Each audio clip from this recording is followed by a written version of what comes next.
Hello, welcome to Indigosprites Podcast episode 5. My name is Sue and thank you for joining me, whether new or returning. All are welcome and I'm very grateful that you've come through to have a look at what I have to offer. It's a craft podcast, mainly around knitting, crochet and stitching, but I do dabble in other crafts from time to time. So with today, I only have one finished object for you today. February and March tend to be very, very busy months in our family, so not so much tends to get done. But this is what I finished, a pair of socks. I showed you these in progress last episode, and I shall just grab the ball band. It is Regia Festival Color, and the numbers, which I presume are the equivalent of our shade and dye lot, it's in German so I'm not sure, are 02884 and 24503. And I got this from Wool Warehouse online, my favourite go-to place. And if you remember, if you did watch the last podcast, I pointed out that I thought the picture that they show of the yarn knitted up, I presume it's meant to be the one of the yarn knitted up, I think it is usually, actually looks quite different to the real thing. If you look at it like that, the picture seems to show an almost tan line in there and bluish in colour, whereas it's more brown, green and a sort of dark beige colour. I don't mind that. I like these. They remind me of camouflage, and I am very happy with them for that reason. And I use 2.5mm DPNs, 64 stitches. When I always do that when I make them for myself or my daughter. There's a ordinary slip stitch heel, and I use a round toe, which is freely available on the internet. I think I might have linked to it in a previous podcast. If I haven't, I'll try and remember today. I don't always remember, but if I don't, if you like the round toe, and I have to say I don't think I will ever use another toe when knitting socks. I love this one so much, and my daughter says she didn't think knitted socks could be more comfortable, but she was surprised at how much more comfortable the round toe was. So if I forget to put the link in, I'll try not to. Just do a search in your browser for knitted sock round toe and it should come up. It is a free tutorial and it is very, very comfortable, and in my opinion much better than the wedge toe. I haven't washed and blocked these yet, so you can still see the track lines in them. So I think the unevenness should come out, hopefully. I still get a certain amount of gapping on the bits around here, but I've improved, and that's all we can do at the end of the day, isn't it? Our best. So they're the one finished object I have for you this week. Moving on, work in progress. I've got quite a few. I wasn't going to start this just yet, but I just had to. Now this, just need to get my iPad to show you the pattern, is a pattern by Joji Locatelli and Sam from the Betsy Makes Podcast. Knitted this around Christmas, just before Christmas. And Yogi's pattern is called the Easy Bulky one, and this is what it looks like. It's a paid for pattern on her Ravelry page, and she uses, I'm just going to take the iPad off camera a moment so as I'm not revealing anything I shouldn't. She uses lofty bulky weight yarn, and in particular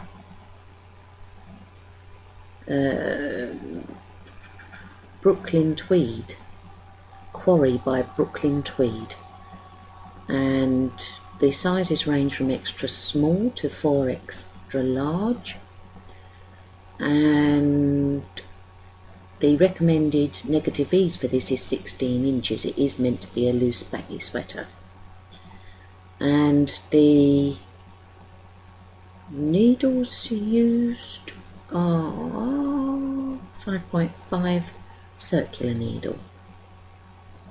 She uses the colourway citrine in the picture. Let's bring that back onto camera, which is a lovely colour. But Sam of Betsy Makes made hers in 3 colours in a super bulky yarn. So she had to do some math in order to work out the sizing for herself. And she, after she worked it out, she came to the conclusion knitting the smallest size for herself would give her the size of jumper she wanted using the bulky yarn. So I'm actually doing the same thing. I mean, thank goodness Sam put all that information on her Ravelry page. So if you go to the Betsy Makes Ravelry page, she does actually have a section for the Easy Bulky one pattern by Yogi, and she tells you how she worked out, how she came to the sizing she did for herself. So that's the pattern. There is another one, by the way.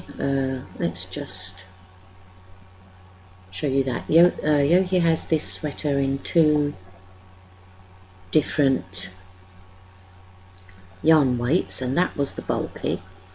And I'll show you this one. This is called the Easy one, and that is in fingering weight. And both patterns are on Yogi's Ravelry page for purchase.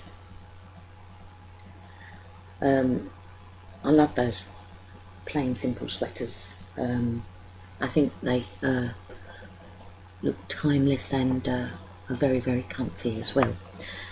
Anyway, the yarn that Sam used to make her jumper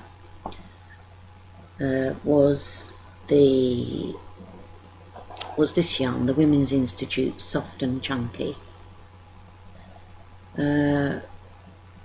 Actually, I thought it was super bulky. I'm not sure that it is actually. It doesn't say super bulky, it just says soft and chunky. But obviously must have been quite different to the one that Yogi used for her to have to rejig the maths in order to get the sizing for herself. So this is in the colourway, where is it?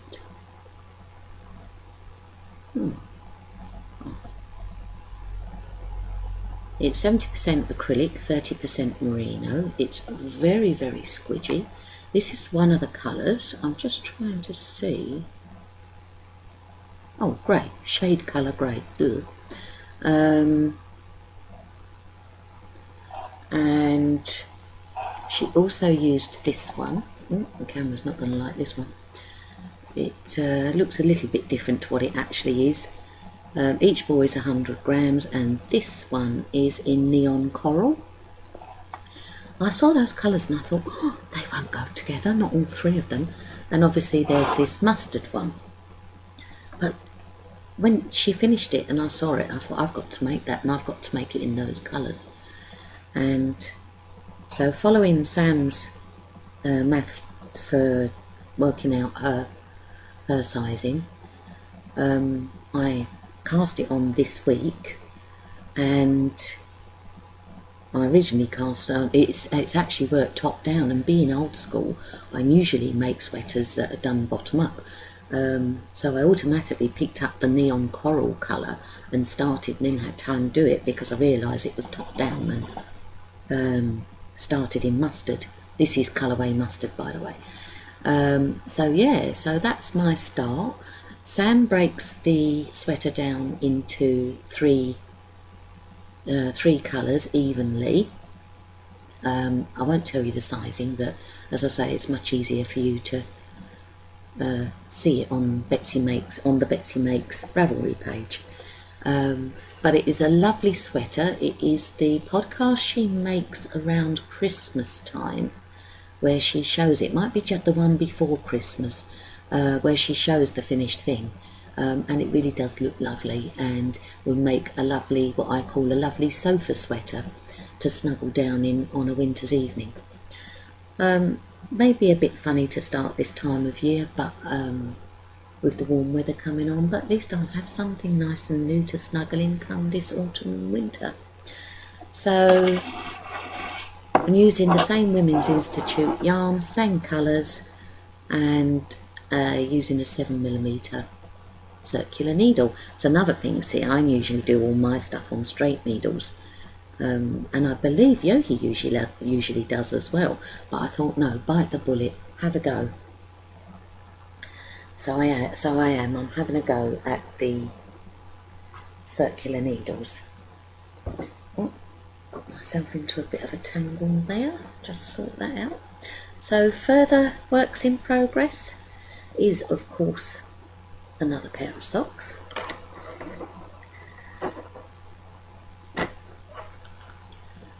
I will come on to the stitching next, don't worry. So this is, the colours actually look sharper on camera. It's actually a bit duskier than that in looks. The colours are duskier, and I think it looks black, but that dark colour is very dark green, bottom green, very dark. But this is Stylecraft Boho. Let me get the ball band out instead of guessing, because that way I'll give you wrong information. Is that the one? No. Put it off. Oh, here it is. I'd been efficient and got it out already, and then forgot how efficient I'd been. It is Stylecraft Head-Over-Heels sock yarn in the Ben Nevis colourway. That's it. And this is how their picture is probably a bit more true to how it comes out actually, in those dusky colours, but the dark strip is actually a very dark bottle green. And this is another pair for my daughter. It's a 100-gram ball.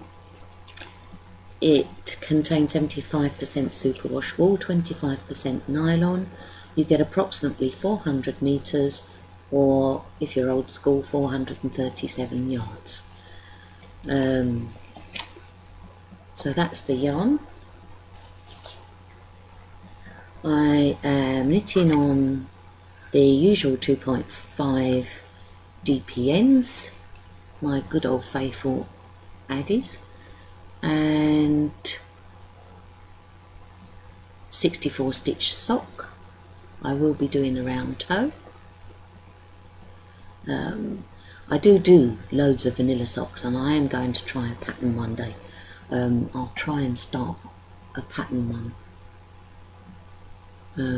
as the next pair. I'll see.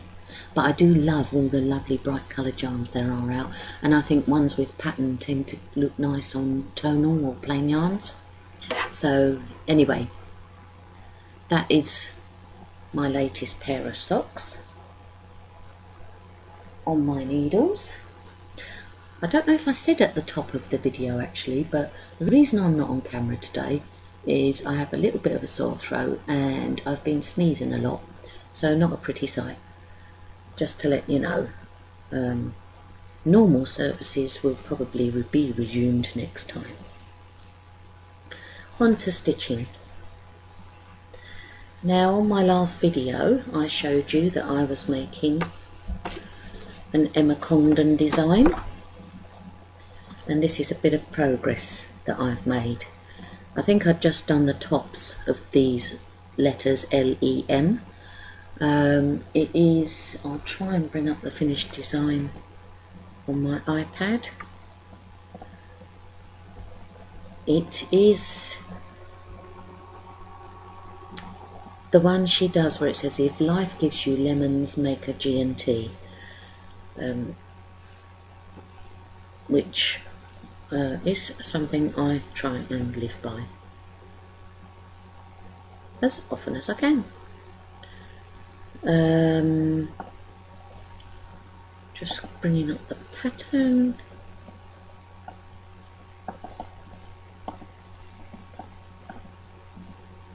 So you can, I haven't got a finished picture of it, but I know there is one here. Here it is. And it doesn't do the justice to the colours she used, because they are beautiful, the colours she's used. And yeah, it says, when life gives you lemons, make a G&T.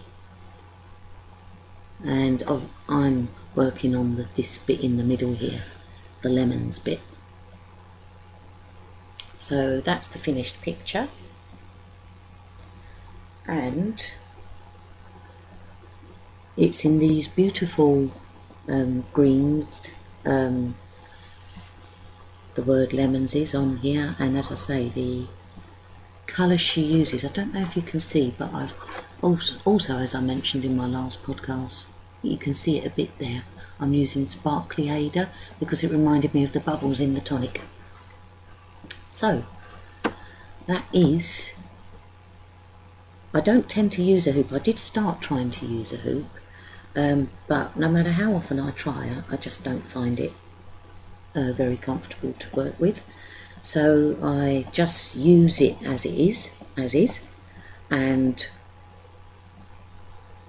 I've tried many different ways of trying to neaten my cross stitch. I even have a video on this channel about different techniques for neat cross stitch, and I have to say that on the whole my preferred method is the reverse needle technique. And if you'd like to know what the reverse needle technique is, then it is, as I said, a video on this channel. Check it out. There are also 2 or 3 other types of ways that you can strive for neat cross stitch if you're a bit obsessive about it, as I am. So that's my progress on my stitching, and I started something new in stitching, and that is a piece of red work, which is this. Now this is one of Mandy Shaw designs. Mandy is a regular guest on the Sewing Quarter channel, which is on Freeview 73, and this is her design, paid for pattern, and it is a Christmas scene which she has made into this pretty heart hanging decoration. And you've got the lovely fireplace there with, I don't know if I can get that to focus, oh yeah, here it is. The lovely fireplace there with the stocking hanging, waiting for Father Christmas. Beautiful candle and some holly and decorations all around. And I'd wanted to try red work for quite some time, and I bit the bullet. Last week I think it was, I haven't done loads, but I bit the bullet, and it's Mandy Shaw of Dandelion Designs, the pattern is. And what you have to do is to iron on the transfer, embroidery transfer that comes with the pattern. Try and hold that a bit more flat. And you basically do a back stitch outline around the whole thing, trying to keep your stitches as neat as possible. It's the first time I've tried this, so I'm actually quite pleased with the result.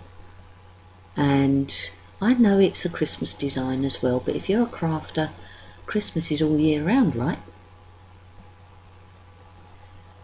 So I'm really looking forward to the stitching journey through this, a new venture for me, and the finished object as well. Mandy is on the internet. Everything I've mentioned today, I do put detailed notes in the descriptions box, which is an arrow, drop down arrow in this corner underneath the video you're watching. I do put detailed descriptions in of everything I speak about. Now that I think is all my works in. Oh, no, there is another one. Now, if you saw my last podcast, I spoke of this is a crochet work in progress, if I can untangle it. Here it is. And it is Bavarian crochet. And I'm just going to, what have I done there? There it is. Here it is. Now, when I showed this last time, I had done a double round of the teal blue in the centre and decided I didn't like it, so I actually undid the whole thing and started it again. And if you remember, I mentioned that the whole pattern, once you've done the foundation in the middle, the whole pattern is made up of 2 rows. Now I've deliberately left it at this stage so I could explain it a bit better. And the whole pattern is made up of these double treble crochets all the way around once, and they are worked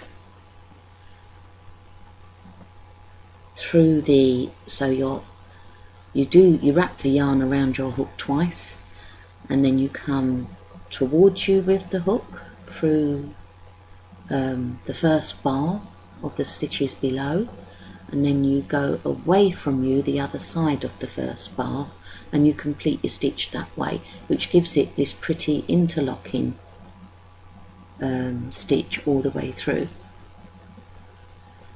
So once you've done your double treble crochets all the way around, if you're watching this in the USA, they are actually treble crochets for you. I know our stitches do differ slightly.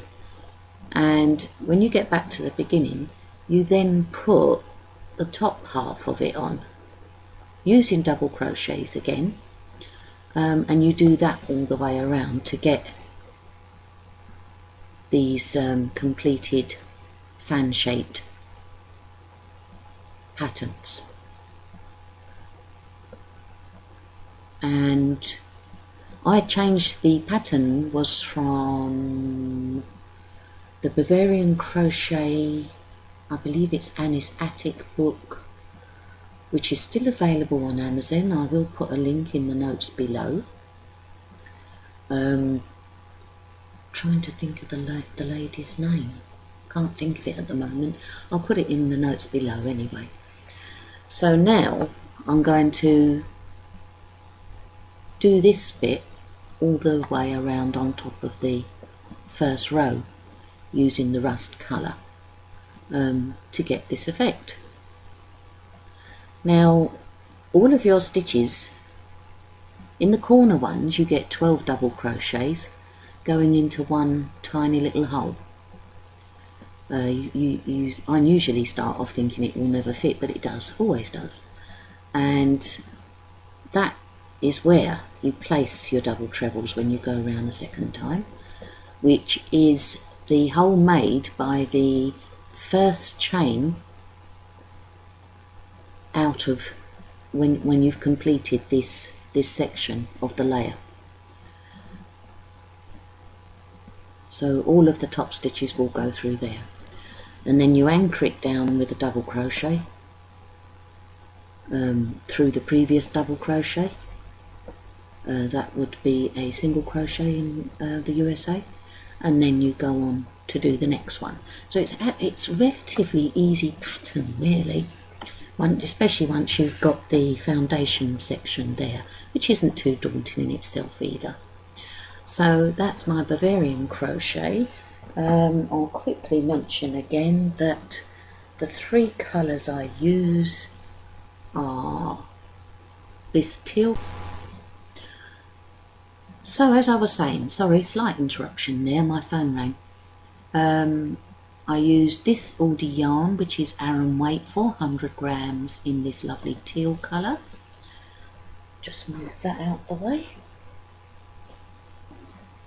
And I used this Aldi yarn, Aran, 400 grams, in this lovely creamy colour. This is King Cole Aran yarn with bits. It might be called tweed or something like that. And some of the bits do pick out some of the teal that is in there as well. In this rust colour, King Cole, Aran, Tweedy. All of them are, if my memory serves me right, I believe there's about 25% wool, possibly 20%, and the rest is acrylic on all three of them.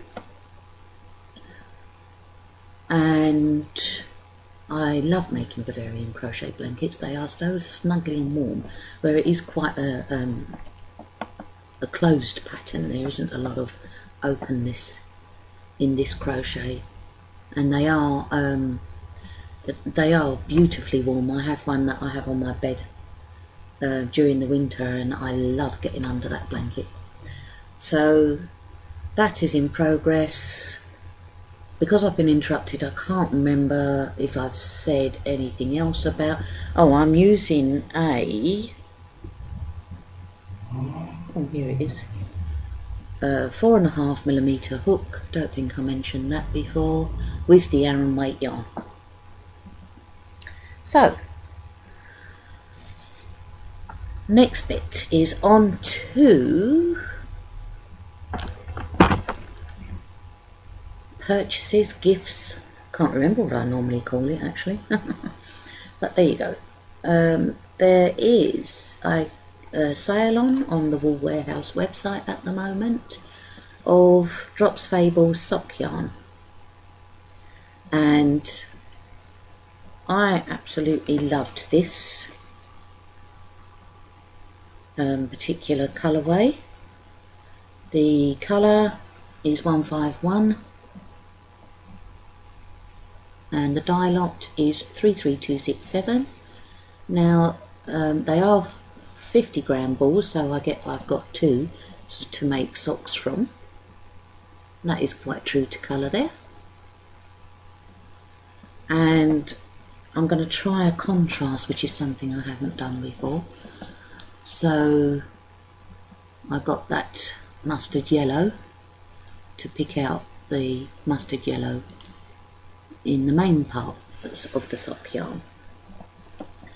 It is superwash treated sock wool.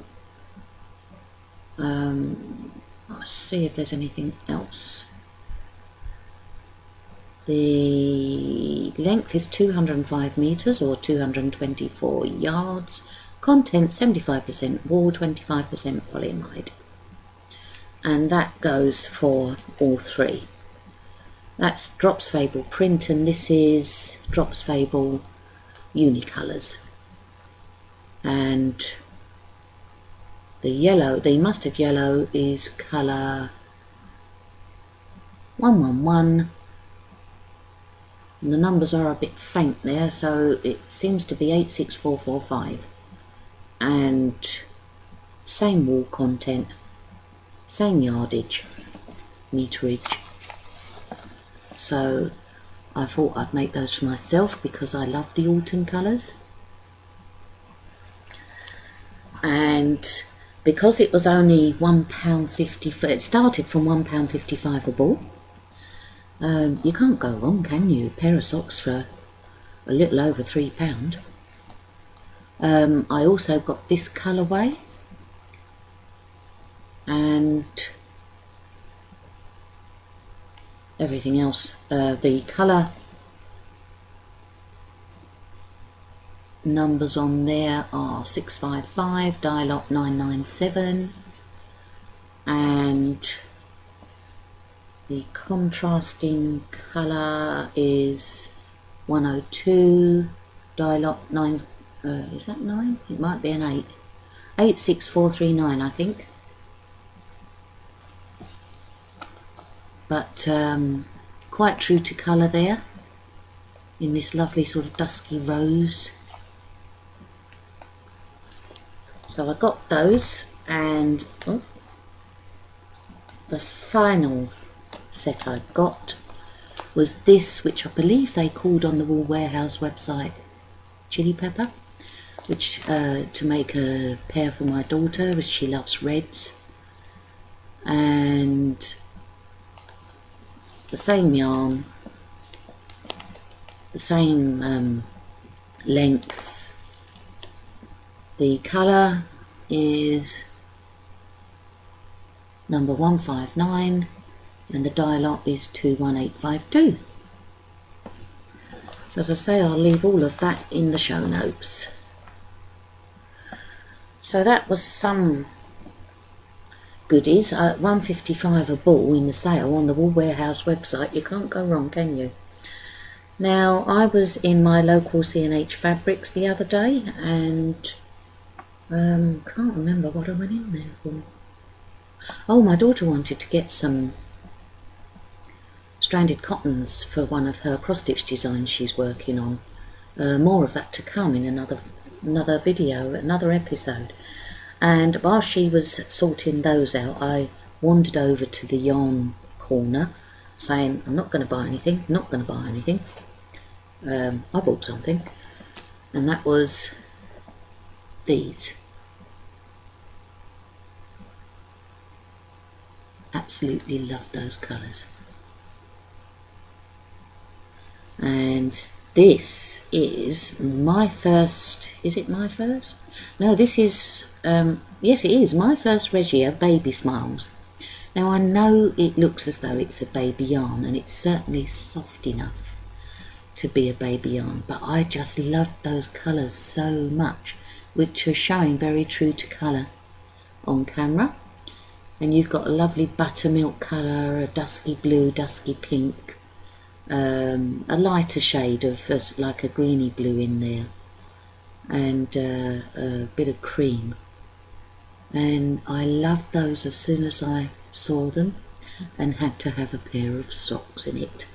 So, and it's only in a little 25-gram ball, so I bought 4 of them for a pair of socks. And the rest of the information is, the colour is 01793 and the lot is 101. And yes, I did make sure they were all the same. And it is, where is it? 75% superwash wool, 25% nylon, the usual. But I'm really looking forward, because this actually feels a bit softer than the yarn normally, so I'm not sure if they've done something else to it, but I'm really looking forward to making those. And finally, I went into Poundland the other day. They do good photocopier paper in there, as well as many other. They do yarn in there, lots of papercraft stuff, and I love having a browse fairly regularly. And for Mother's Day they had these in there, which is a pair of knitting needle pens, which I just thought, well, you just have to. Be rude not to, wouldn't it? So, and it's like a chunky knitting needle, in a wood colour, I suppose. But what fun are they? I couldn't have walked past, as I said. I thought it would just be rude not to. So that's my pair of, it's part of their Mother's Day gift range. Mother's Day being the 31st of March in the UK, on Sunday the 31st of March, which I believe is next week, next Sunday. And so yeah, they were only £1. So that was my little frivolous buy. So that is about it for... Oh no, it isn't. I thought I was going to get off early then, didn't I? I do like to give you a quick look of a book from my stash of craft books. This is one that has only recently come onto the market, and that is Corinne Lapierre's Folk Embroidered Felt Birds. Isn't that pretty? I love hand sewing. Last time I used a machine was in my school days, which were quite a long time ago. I love hand sewing, and I love Corinne Lapierre stuff. I find it a little bit too small. Her scale is a little bit too small for my hands and my eyes. But you can always increase the size of the patterns using your printer. So this is her new book. It was only on Create and Craft about 2-3 weeks ago, and inside is a whole host of beautiful folk birds to embroider, and she gives you all the patterns for them. There's a lovely hen there. Look, you've got that's a pheasant, I believe, there.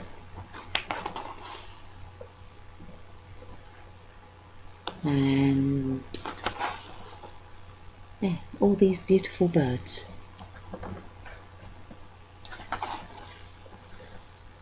She tells you about all the materials you will need to make your own, how to attach the hanging loops. She goes through step-by-step instructions, and